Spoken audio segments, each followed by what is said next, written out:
Entretanto, não são todas as criaturas que têm igual habilidade para a caça noturna. Esse jovem macho, por exemplo, encontra sérias dificuldades em cortejar uma fêmea. É comum, nesses casos, que outro macho mais experiente oriente o colega. Vai lá, ela tá sozinha. Vai lá e fala com ela. Ela tá te olhando, sei lá. Vai lá e fala com ela. Você acha mesmo? Pô, não pega nada não, ela tá olhando pra você, vai lá. Tá, eu vou, hein? Vai lá.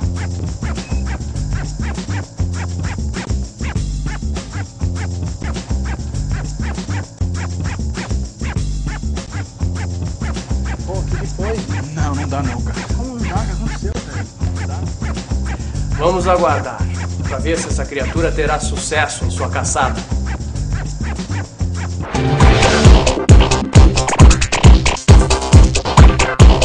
Eu estou observando os hábitos noturnos da espécie Homo corporativus. O jovem macho continua suas investidas em direção à fêmea que lhe interessou.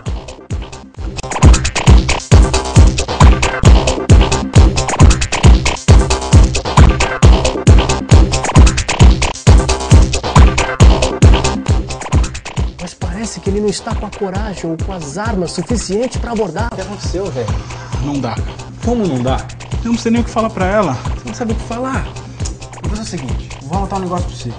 Dá uma olhada pra mim, por favor. Vou anotar uma cantada, aí você chega e fala pra ela. Sei lá, decora, pega o papel na hora. Ó, você fala isso daqui, ó. Sei lá, vê, tira na hora, decora, sei lá o que você faz. Vai até lá e fala isso. Tem certeza? Pô, Tá bom, pai. Eu vou, hein? vai lá.